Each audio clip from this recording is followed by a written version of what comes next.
Bonjour à tous et bienvenue dans notre émission Où va le monde? Un espace qui veut faire entendre différents points de vue afin d'appréhender la complexité des enjeux de notre monde actuel et en devenir.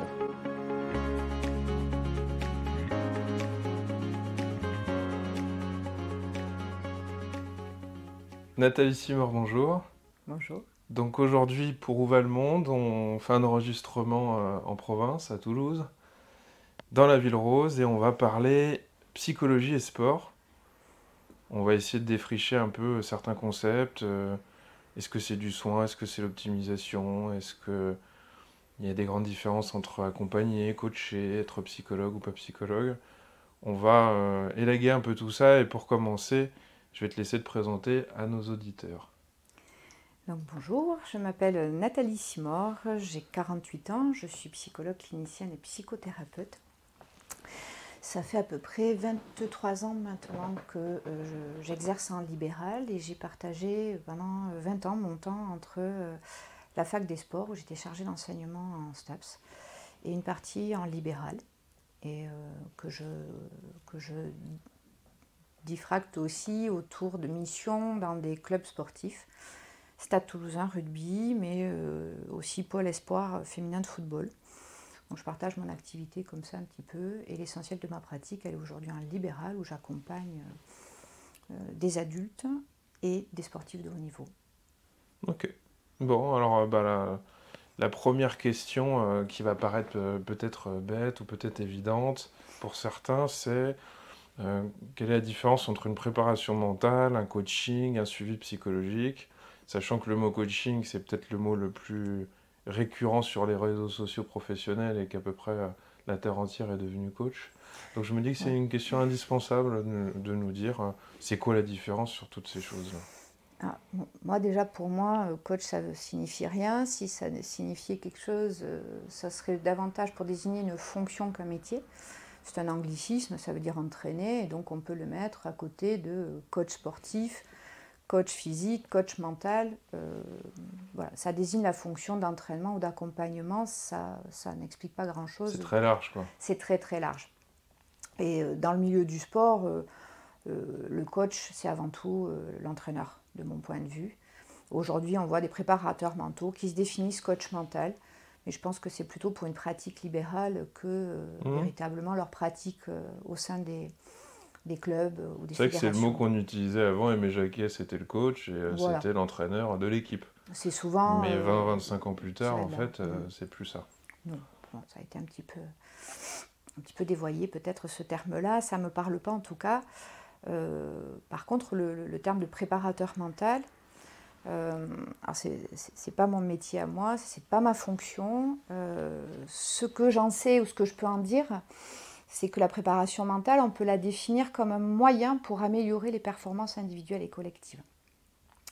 Elle s'appuie sur des outils qui sont issus généralement du champ de la psychologie et de disciplines associées, mais c'est surtout axé sur la compétition. C'est vraiment une préparation à la compétition dont le but principal, c'est d'optimiser la performance et de favoriser le plaisir de la pratique et l'atteinte de l'autonomie. Je donne là une définition de Fournier, qui est la définition habituellement donnée dans le cadre de la préparation mentale.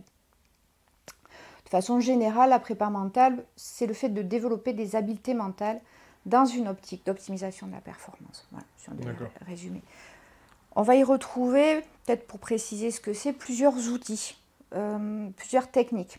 Respiration, relaxation, méditation de pleine conscience, imagerie mentale, dialogue interne, visualisation, fixation d'objectifs, analyse de la motivation.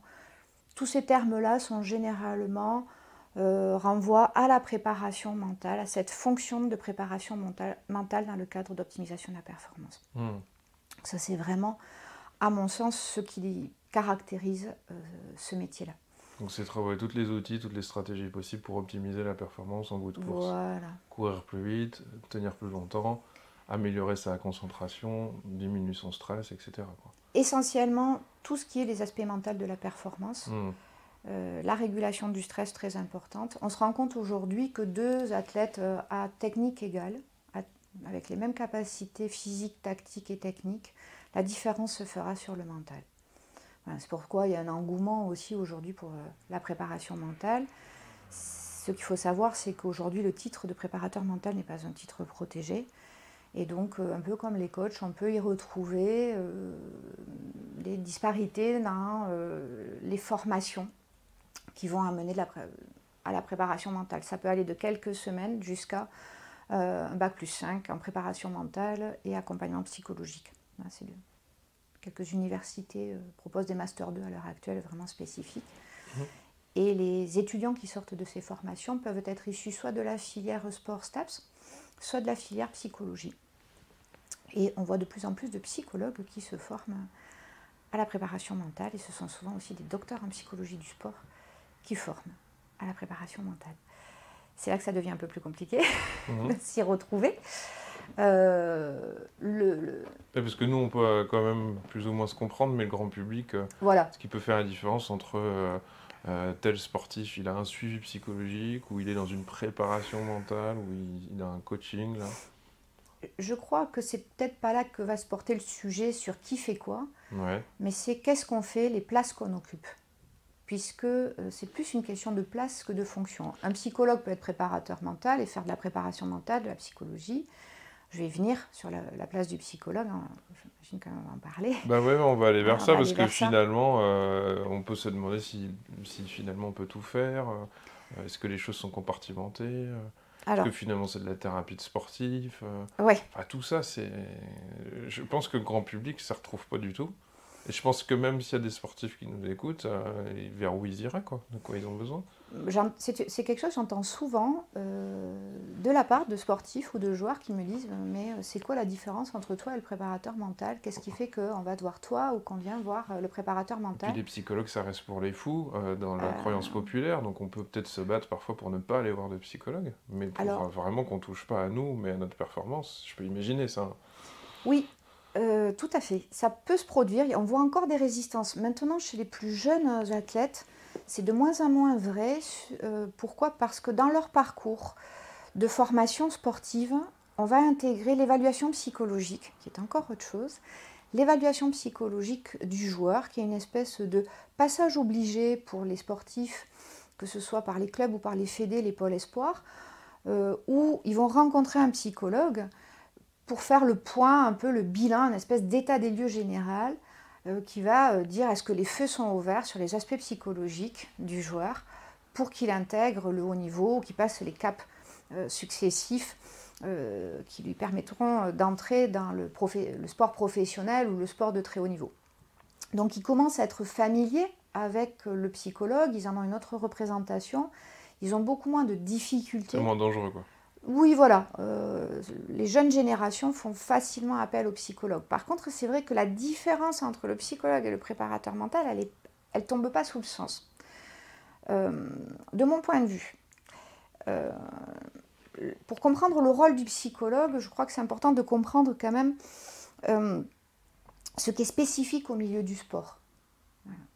Ce qu'il faut comprendre, c'est que c'est un système impositif de contraintes et d'attentes très intense, très intensif.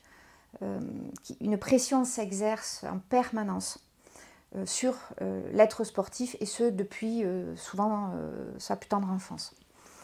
C'est un contexte particulier qui va nécessiter pour l'athlète d'être très investi, très engagé.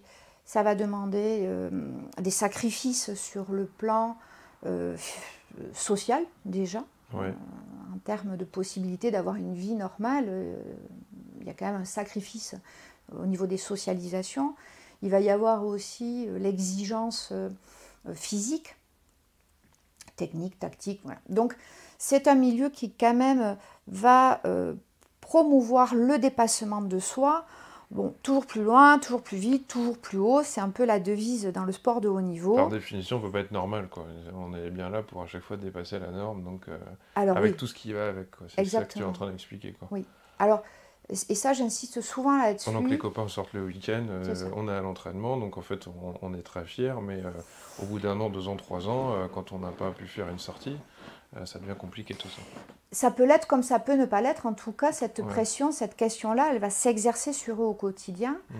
Ce sont des êtres d'exception. Parce que pour arriver à faire ce qu'ils font, c'est quand même peut-être pas accessible au tout venant. et notamment sur les exigences physiques, mais vraiment sur les exigences mentales. Dans certaines disciplines ou à un certain niveau, il va y avoir un contrôle des sports qu'ils ont le droit de pratiquer ou pas en dehors de leur discipline. Ils vont avoir un régime alimentaire très strict.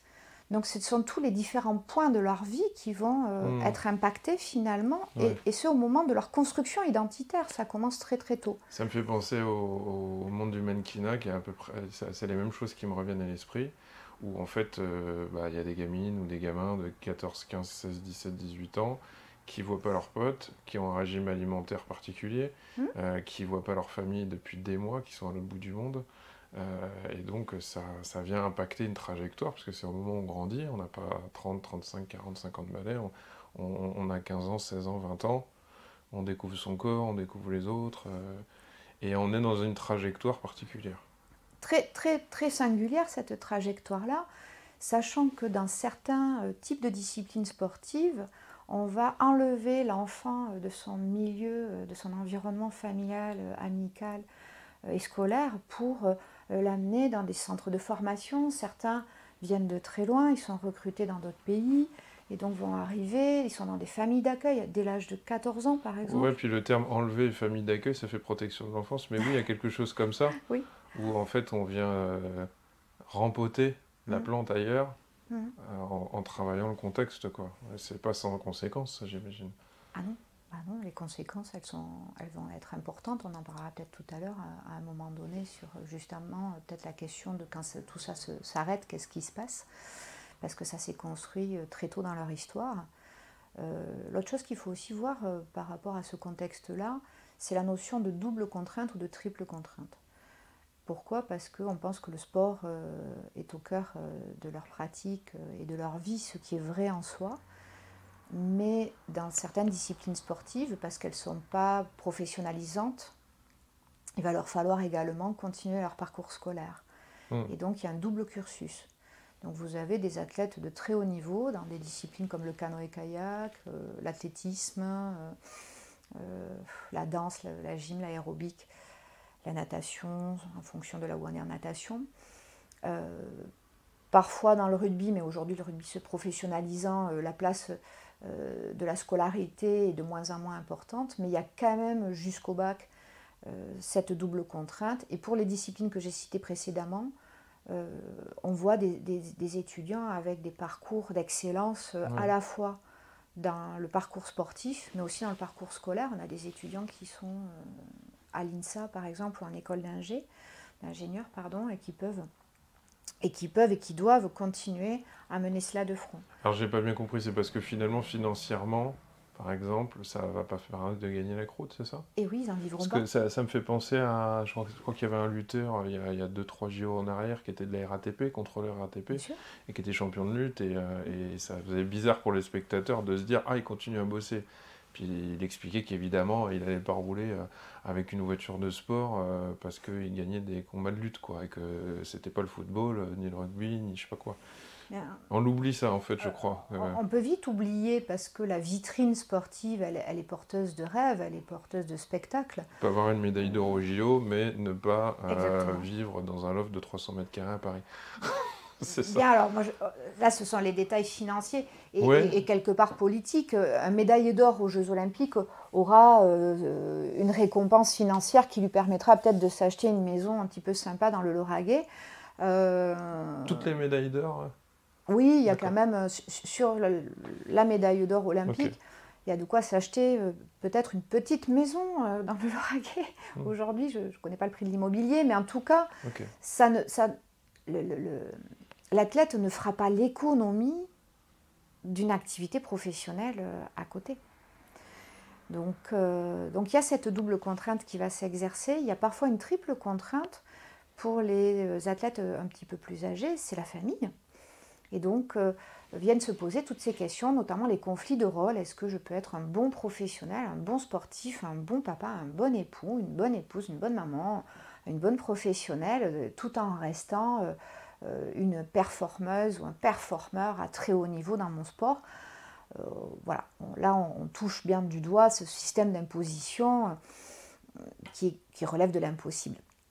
Donc c'est dans ce contexte-là que le psychologue, à mon sens, va prendre sa place. C'est-à-dire on va dépasser le cadre spécifique de la performance, de la compétition, des échéances de compétition. Le psychologue, il ne s'inscrit pas dans la temporalité de la compétition. Il est en dehors de cette urgence-là, de cette demande-là qui est celle du sportif, mais qui est aussi la demande institutionnelle. Il se place en dehors de ce temps, de cette temporalité-là, et il va être peut-être en intervention de première instance. Voilà, la préparation mentale, à mon sens, elle va être intéressante lorsque l'athlète est relativement stable. Ouais. Il est fonctionnel, si vous voulez, si tu veux. Et donc, à partir de là, il va bien intégrer tous les outils nécessaires à la performance.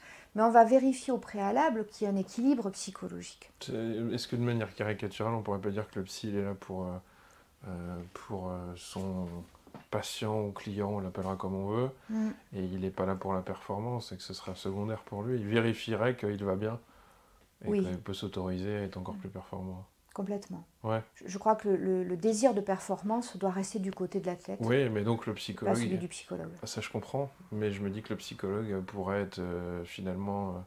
J'en sais rien, c'est peut-être un peu idiot de l'imaginer comme ça, mais il pourrait pas être vu un peu comme la bête noire par certains clubs en ralentissant le grand sportif et en disant il est pas prêt ou foutez-lui la paix avec la performance, là temporairement c'est compliqué pour lui, et être vu comme celui qui vient un peu trop materner, coucouner le sportif, qui est quand même une machine qui doit créer de la performance, de l'argent, des médailles.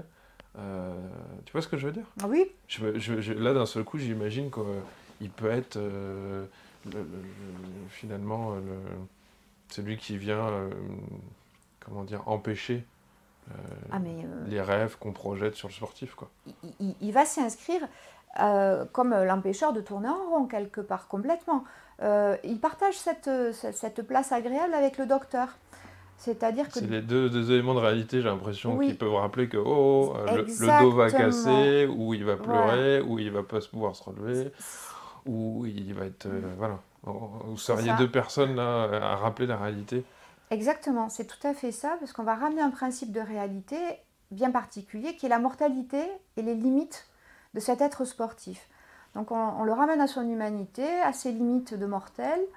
Et donc, on va casser le fantasme, on va quelque part menacer la pérennité de ce fantasme, de cette créature qui flirte avec le divin, qui flirte avec les dieux de l'Olympe, etc. Donc, on vient rappeler le principe de réalité et de mortalité.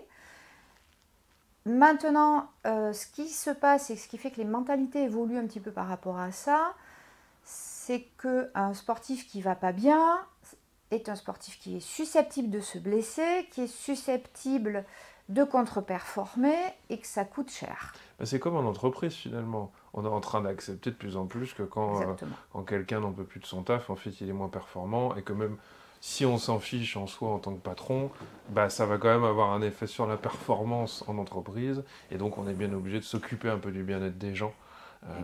Voilà, il y a quelque chose comme ça encore. Ouais. C'est exactement ce que tu dis, c'est-à-dire à partir du moment où les clubs ou les fédérations ont touché du doigt la nécessité d'accompagner leurs sportifs, les athlètes, dans le bien-être parce que ça participait de la performance, le psychologue pouvait trouver toute sa place en collaboration avec tous les autres acteurs du système de performance, du système sportif. C'était plus un problème. Maintenant, la spécificité de l'approche du psychologue va être cette approche transversale. Voilà. C'est-à-dire on est vraiment en dehors, on dépasse le cadre du sportif. On s'intéresse à l'homme, à la femme, à l'humain, au père, au fils, à l'ami. On est vraiment dans une approche globale, biopsychosociale. Et on va balayer comme ça tous les paramètres de vie pour accompagner le sportif. On va lui proposer aussi un espace de parole et d'écoute décontingenté de toute attente. Oui, parce qu'en fait, on a la plus grande star du monde, on a le meilleur pilier de rugby, on a le plus grand boxeur de tous les temps. Et en fait, probablement, quand on va voir un psychologue, il n'est pas là, la bouche ouverte, à attendre une performance, quoi. Non. Et Mm. On peut-être, attend peut-être rien de lui d'ailleurs, c'est ce que je suis en train de me dire. Mais... c'est-à-dire que c'est peut-être, enfin c'est avant tout, enfin moi en tout cas c'est ce que je trouve intéressant dans ce qu'on fait, c'est de pouvoir proposer un espace où pour une fois on n'attend rien de lui. Ouais. Voilà. Juste qu'il soit et qu'il ait la possibilité de déployer quelque chose de lui sans exigence, sans pression, sans attente, et qu'il puisse déployer quelque chose de l'ordre de sa pensée. Pourquoi? Parce que les espaces pour penser sont très réduits. Entre les attentes physiques, les entraînements, les répétitions. Tu manges, tu cours, tu revois la vidéo, tu me refais le mouvement Voilà, autrement. tout à fait. Les accompagnements divers et variés, même quelque part des fois la préparation mentale qui peut être très guidée, ne permet pas toujours d'avoir cet espace de pensée qui est censé quand même favoriser l'autonomie psychique du sportif. Qui lui permettra de mieux comprendre son mode de fonctionnement, mieux comprendre ses freins, ses blocages, ses croyances. Et plus il connaît son mode de fonctionnement, plus il accepte ses propres limites quelque part, plus il va essayer de les dépasser. Ça, c'est le jeu. C'est son jeu à lui. Mais il sait sur quelle base il peut se fixer. Et donc, il peut peut-être le faire sans se mettre en danger. Et surtout de rester dans son projet sportif en cohérence avec ses autres projets de vie parfois aussi. Voilà. Moi, je me dis qu'il faut probablement une collaboration aussi avec les gens qui sont sur le terrain parce que me vient la fameuse phrase que j'aime bien, réfléchir c'est commencer à désobéir, et que finalement en sortant de l'optimisation ou de la performance quotidienne, peut-être que le psychologue pourrait être amené à créer des contre-ordres. Enfin, on pourrait imaginer qu'il crée des contre-ordres en laissant le sportif réfléchir et peut-être dire à son entraîneur, bah en fait j'ai pas envie. Exactement. Alors, tu vois ce que je veux ah dire? bah oui, C'est oui, pour oui. ça que je me dis que tout le monde doit certainement œuvrer un peu ensemble, Alors, parce qu'on pourrait regarder un morceau du sportif qui n'est pas le même et tirer sur la corde finalement. Je reviens là-dessus, hein, parce que je peux imaginer que... les gens peuvent tout à fait comprendre ta posture, mais je peux imaginer que ça pourrait, dans un ensemble, tirer à quelques endroits. Là aussi, c'est de l'ordre de croyance, mais tu as raison, elles ont longtemps été un des obstacles aux collaborations avec le reste du staff, aux résistances du staff sportif à intégrer un psychologue. Exactement pour ces raisons-là, parce que trop d'autonomie, c'était peut-être prendre le risque d'une désobéissance. Aujourd'hui, notre travail, il est quand même... Je caricature, hein, parce que je n'ai pas en train de dire que l'entraîneur est forcément un forçat qui... Non, pas du tout, Voilà. ça dépend. Mais il y a des moments où c'est bien qu'on ne soit pas dans l'hyper-réflexion sur tout ce qu'on est en train de faire. Parce que c'est aussi ça le sport, c'est laisser le corps prendre le dessus et pas être dans une réflexion tout le temps. C'est trouver cet équilibre, quoi, je me dis. On pourrait venir déséquilibrer en mettant trop de réflexion ou trop de cerveau, quoi. Ouais. Alors, la réflexion, dans le travail qu'on va faire, on va amener une réflexion qui est fluide, qui est naturelle, qui n'est pas forcée, on ne va pas grossir le trait. Il ne faut pas oublier que ce sont des êtres qui vivent et qui habitent le monde avec leur corps et par leur corps.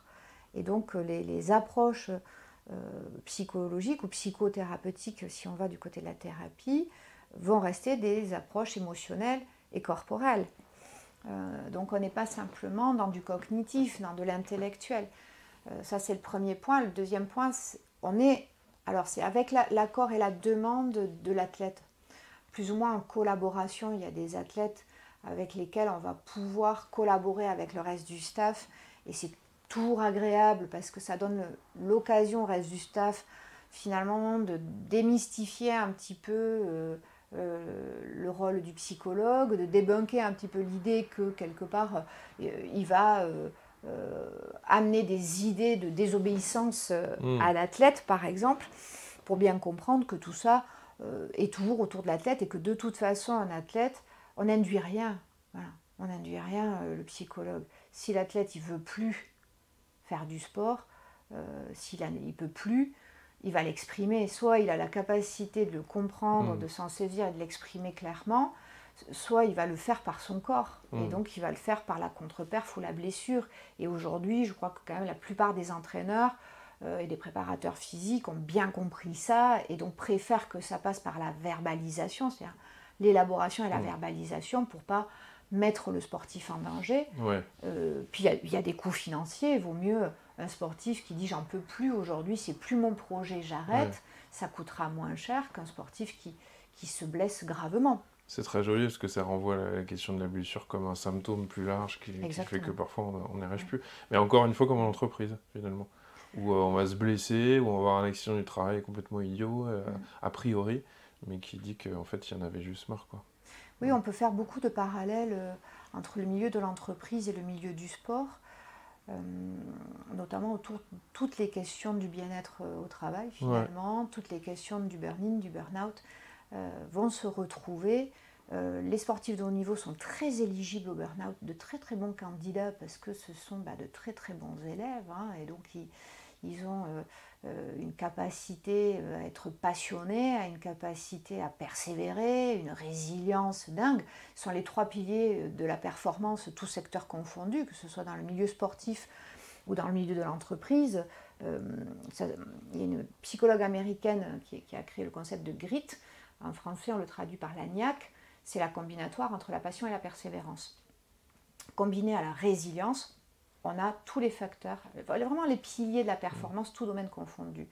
Donc forcément, on a des bons élèves, et donc forcément, on a des performeurs, forcément, on a des candidats à l'épuisement professionnel. Ça, c'est le parallèle qu'on peut faire. La limite que moi je mettrais après, c'est l'engagement corporel. C'est le rapport au corps, c'est le rapport aux sensations, aux kinesthésies. Là, on ne peut plus tout à fait suivre ce parallèle-là parce que c'est très singulier cette façon de vivre dans la sensation, dans une sensation vraiment rattachée au corps. Je reviens sur ce que tu disais tout à l'heure par rapport à la place du psy. Ouais. Ça va varier de la commande aussi. C'est-à-dire que le psychologue, il peut être aussi salarié du club et la commande, elle Ah oui, c'est vient différent. de Ouais. l'institution, et là, il aura une autre place. Mm. Dans le cadre des évaluations psychologiques, moi, c'est ce que je fais au centre de formation du Stade Toulousain. Là, j'ai une commande. Les suivis, est-ce que les suivis sont demandés, commandés, soit par le staff, soit par le médecin du club ou de la fédé. Ce qui est plus la même chose. Ouais. Voilà. Un peu comme le psychologue au commissariat. Enfin, c'est Tout à peut-être fait. pas exactement la même chose, c'est pas le même impact, mais entre j'y vais dehors et c'est indépendant, ou ça vient du groupe. Voilà. Ça dépend vraiment de qui fait la commande. Et d'ailleurs, je parle de commande. Et dans l'autre cas, je vais parler d'une demande. Ouais. Personnellement, je préfère lorsque c'est une demande, qu'elle émane de l'athlète en lui-même. Et si on peut le faire dans le cadre de ma pratique libérale, ça nous garantit un espace de confidentialité qui... La commande, ce serait il faut, on me demande que, et la demande, ce oui. serait j'aimerais bien que. Ouais, exactement. Ouais, ouais. Et selon d'où est-ce qu'elle émane, ça va quand même un peu conditionner l'alliance thérapeutique, le travail qu'on va être amené à faire. Je crois vraiment qu'il faut s'enlever l'idée que le psychologue empêche quelque chose. Ah ben j'imagine. Dans les croyances, voilà. On est vraiment au service de l'autre, et c'est lui qui décide de sa trajectoire. Tu me posais la question au début je crois, est-ce qu'on peut tout faire? Ouais. C'est ça. Alors on peut tout faire? Un psychologue, ça peut tout faire, non? Bien sûr. Mais mal. mais pas, alors voilà. C'est peut-être ça la réponse. C'était ça. Peut-être pas forcément bien. C'est une question qui divise. Cette question du psychologue préparateur mental, elle divise pas mal. Je crois qu'elle va dépendre, une fois de plus, du cadre qu'on va poser, qu'on est en capacité ou pas de poser, là aussi, selon depuis quelle place on exerce. Je crois que c'est vraiment la question de qui fait quoi, mais surtout depuis quelle place on parle. Comme je le disais, pour moi, la préparation mentale, elle intervient dans un deuxième temps. Le premier temps, si nécessité il y a le psychologue. Donc ça pose la question des doubles suivis. Et on voit des psychologues préparateurs mentaux qui vont prendre en charge la prépa mentale et qui vont travailler en collaboration avec le psychologue qui lui prendra en charge la dimension psychologique de l'athlète.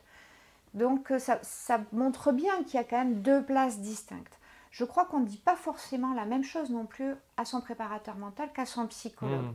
Dès lors que l'athlète a bien pris la mesure de la différence entre l'approche psychologique très transversale et l'approche en préparation mentale plus spécifique, lui, il est habitué à cloisonner, il est habitué à cette parcellisation des approches. Il a un diététicien, il a un kiné, il a un préparateur physique, il a un préparateur mental, il a un coach, parfois il a deux coachs, parce qu'il peut avoir deux entraîneurs, plusieurs préparateurs physiques également, pour du général ou du spécifique. Plus on va monter dans le haut niveau, plus on va rencontrer comme ça une fragmentation. On risque peut-être des fois qu'il y ait un peu un morcellement, c'est encore une autre question, mais en tout cas une fragmentation comme ça des approches qui n'est pas inintéressante. J'ai longtemps réfléchi, est-ce que les deux pouvaient se faire ou pas. Aujourd'hui, je trancherais plutôt pour le non. Voilà. Alors ça n'engage que moi, c'est ma pratique, parce que si on cherche à accompagner un athlète dans l'autonomie, et qu'on est les seuls gardiens du temple de sa psyché, j'y vois une légère incohérence. Oui. Voilà, pour moi. Et donc, je préfère travailler en collaboration avec des préparateurs et préparatrices mentales. Dans les usages, je fais ça depuis plus de 15 ans. Ça s'est toujours très bien passé. On est généralement plutôt raccord et complémentaires dans nos façons de concevoir les choses. On n'est pas dissonant. Ce qui pourrait être un problème finalement, si on était discordant, dissonant, on pourrait peut-être semer le trouble dans l'esprit de l'athlète. Très honnêtement, si chacun fait bien son travail, on est plutôt en résonance en fait. Et cette double résonance par des approches différentes, à mon sens, elle vient enrichir la pensée de l'athlète, son vécu. Donc voilà, je ne sais pas si je réponds. Si. Ouais.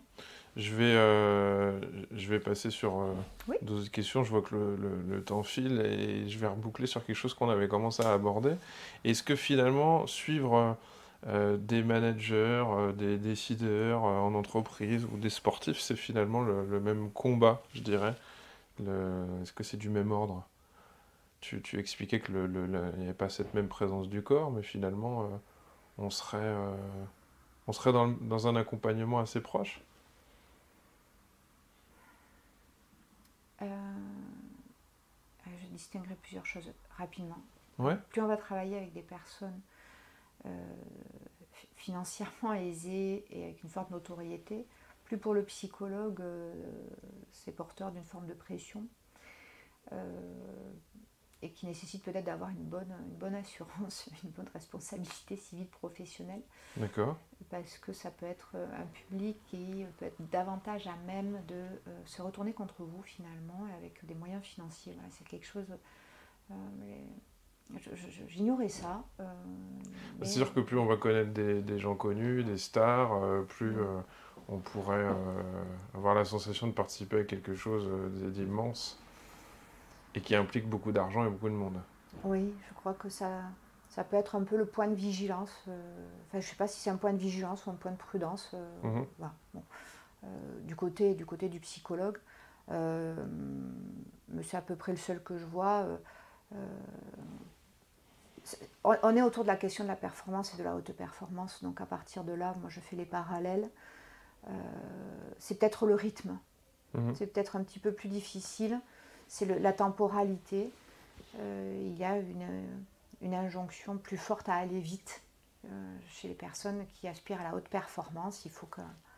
Voilà. Dans la demande, en fait, il y a quand même cette histoire. Ce serait un point commun entre les deux, alors. Ouais. D'efficience et de... Donc il faudra avoir un psychologue qui résiste un peu à la pression, ou qui peut amener un peu de patience chez l'autre, ou quelqu'un qui saurait courir aussi vite que ce qu'on lui demande. Il y a les deux. C'est-à-dire qu'il faut quand même pouvoir, à minima, suivre leur rythme.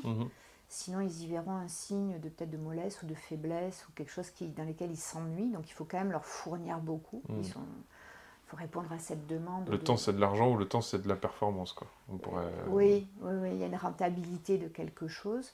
Et en même temps, être résistant pour malgré tout, hein, c'est pas un tout ou rien, pour malgré tout les amener un tout petit peu à sortir de ça, à ralentir un tout petit peu, ne serait-ce que pour qu'ils puissent prendre ce temps de s'entendre. L'espace thérapeutique, ça commence par bien s'entendre, on commence par soi, donc il faut prendre ce temps-là. Moi, je dirais qu'il faut un petit peu doser. Mais, Alors, ma dernière question sur toute cette thématique-là, elle est sur les fins de carrière sportives brutales.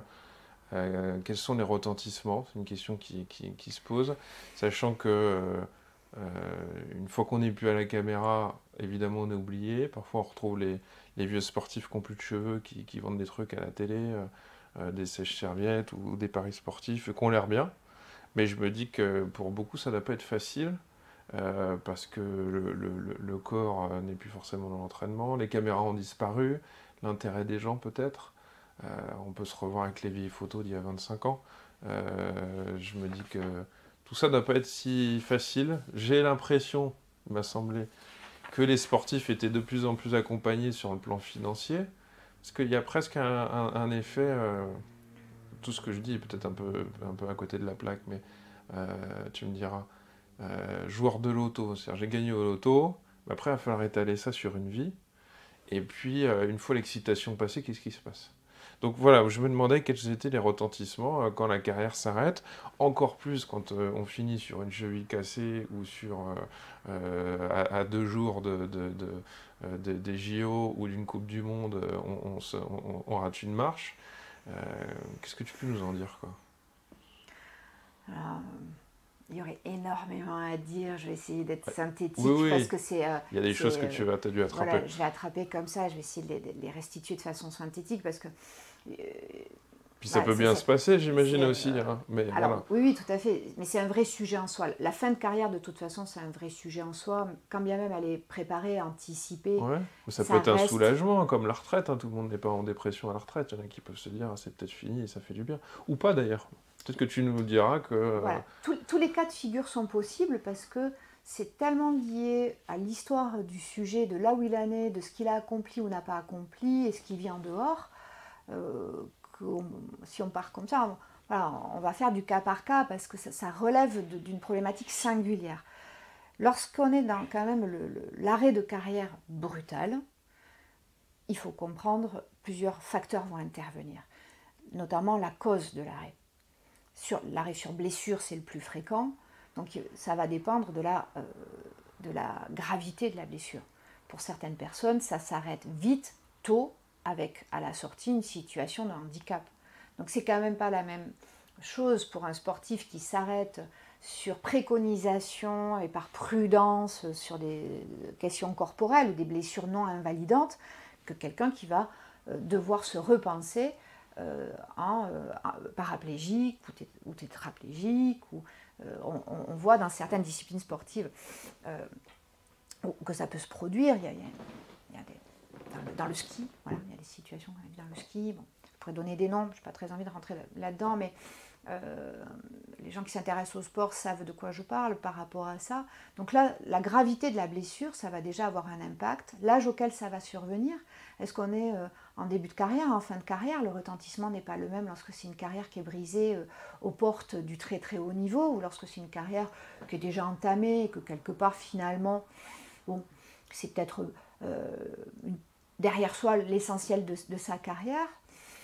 Le niveau de pratique va aussi intervenir, parce que si on est à moyen niveau, si on est à très très haut niveau, voilà, donc il y a plusieurs facteurs qui vont intervenir dans le retentissement sur la blessure. Il va y aussi y avoir le niveau d'anticipation.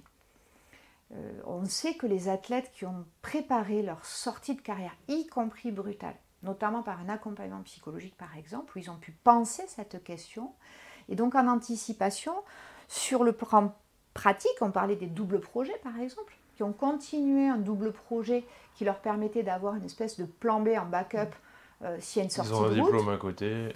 Qui ont un diplôme ou qui ont comme ça, réfléchis déjà à une sortie de route quelque part, à cette vie d'après. Ouais, c'est un backup, donc c'est une sécurité quand même dans la façon d'appréhender la sortie de carrière, brutale ou pas. Et sur le plan psychologique, on va retrouver là aussi les questions qu'on va retrouver dans les burn-out, c'est-à-dire la diversification des investissements identitaires.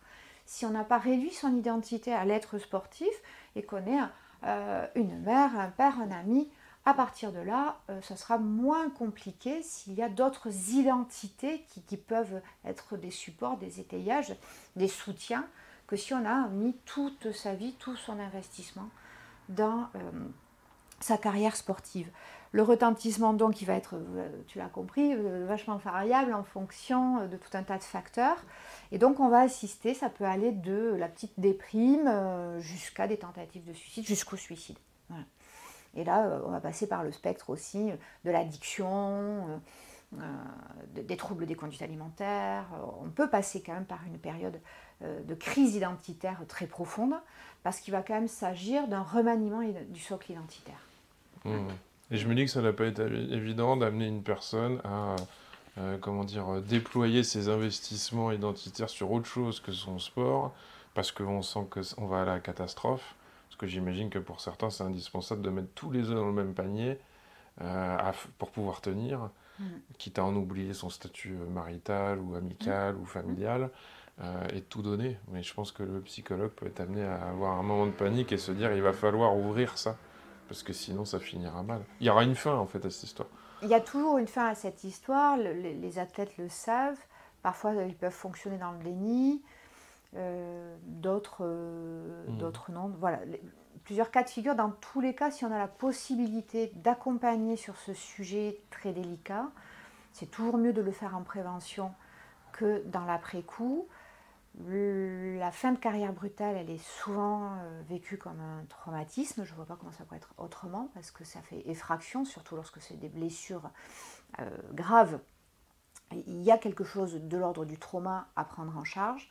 Et le travail de reconstruction va être un travail long, parce qu'il va s'agir de devenir autre, dans un autre rapport à soi, un autre rapport au corps, sur le plan physique, sur le plan narcissique, sur le plan social, avec la question de la notoriété, avec ce passage de l'ombre à la lumière, mais aussi sur le plan corporel, qu'est-ce que je fais de ce corps qui me produit des sensations. Donc on parle souvent de l'ego des sportifs, et il est important, c'est vrai, il faut un ego stable, il faut des assises narcissiques stables pour réussir dans ce qu'ils entreprennent, mais on oublie la dimension corporelle pour aller comme ça au-delà du principe de plaisir, au-delà du seuil de la douleur. C'est cette recherche de sensations dans l'après-carrière. Qu'est-ce qu'on fait? Où est-ce qu'on peut encore vivre et habiter le monde par ce corps qui reste malgré tout investi? Donc là, il y a ce travail-là qui est à faire, qui est difficile. Et il y a cette question d'accepter, de refaire un pont entre un avant et un après, d'être cet autre-là.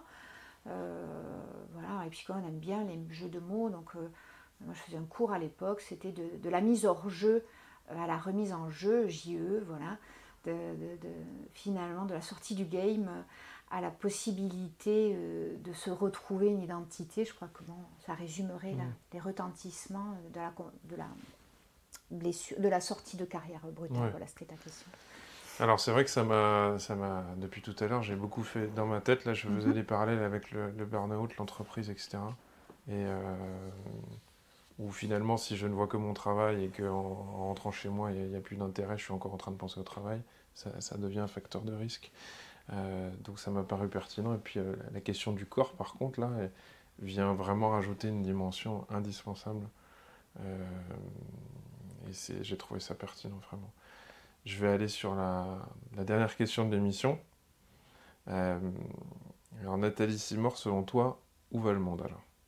J'ai beaucoup réfléchi à cette question, j'ai pas de réponse, j'en sais rien. Bah oui, parce que on sait que je vais la poser puisque je la pose à tout le monde. Exactement. Et ben non, écoute, je ne sais pas du tout où va le monde. J'ai le sentiment qu'il y va. Ah oui, il y va. Il y va. C'est pas très rassurant. Je suis un peu inquiète. Donc je détourne un petit peu le regard. Ce que je peux dire, ce que j'espère en tout cas, c'est que dans l'avenir, on pourra penser habiter ce monde autrement que dans une espèce de choix où il s'agirait de taper un pour, taper deux contre.